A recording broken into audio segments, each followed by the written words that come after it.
Bonjour à toutes et à tous, c'est Padam pour vous présenter aujourd'hui un petit sapin en sucette sur Vibrio choléra, papillomavirus et j'en passe et des médias. Donc, avant toute chose, il faut savoir que Vibrio choléra donne des maladies que l'on va simplement dire diarrhée hydrique. C'est pas vraiment très joyeux et comme vous en doutez, les selles proviennent donc de de la paroi de l'intestin, intestin qui finit via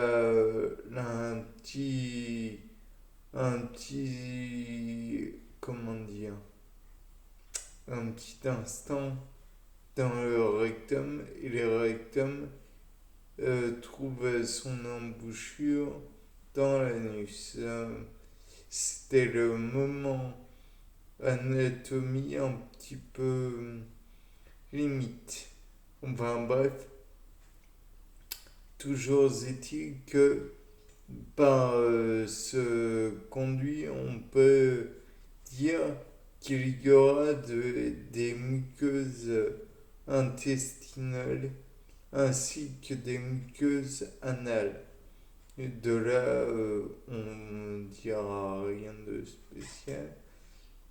Et donc, on peut envisager éventuellement une petite chose qui s'appelle l'infection par papillomavirus.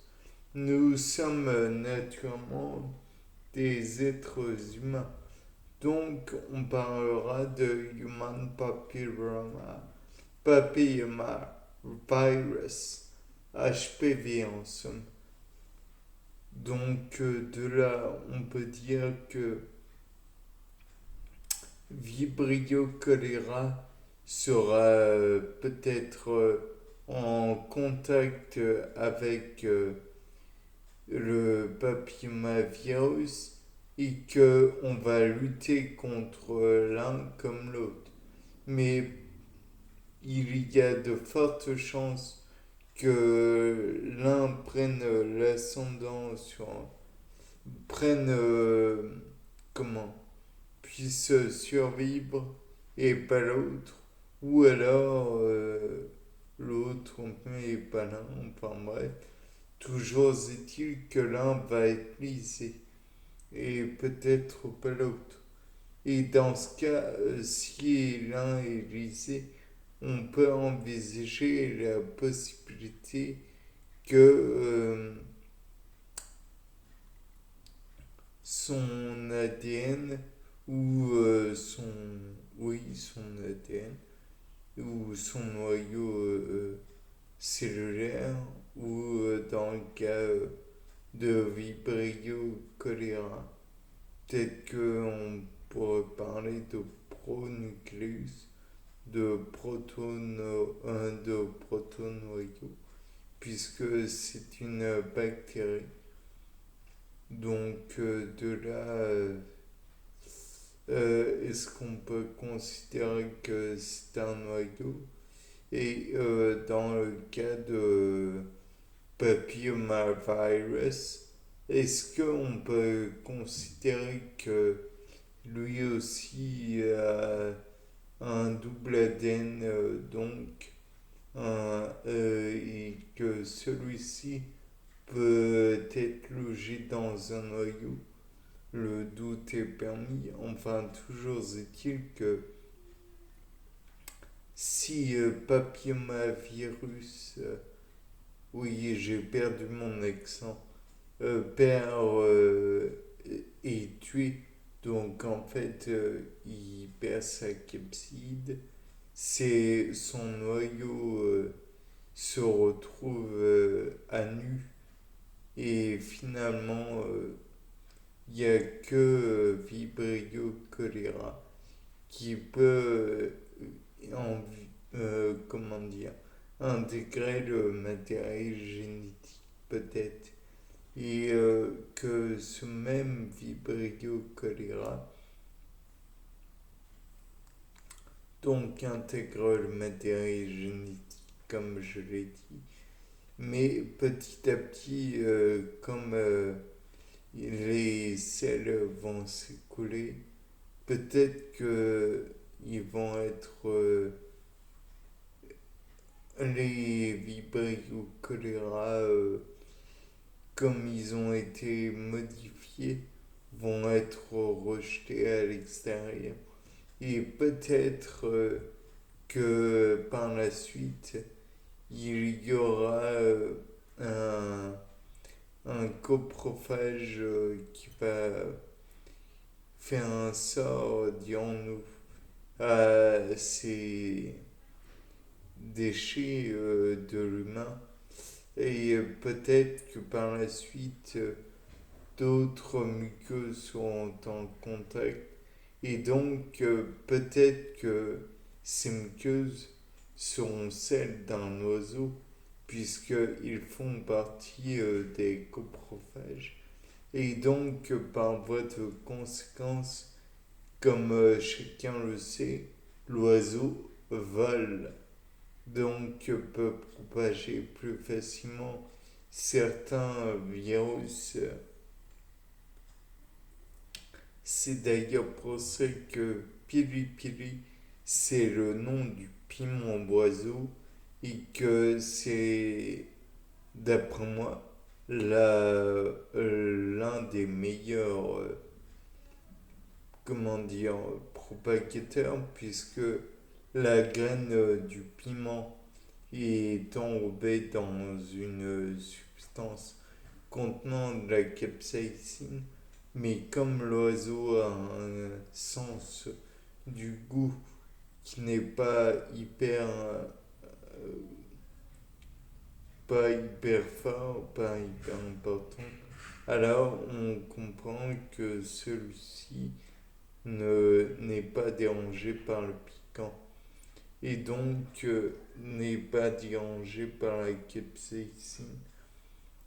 Et donc, par voie de conséquence, relâche les graines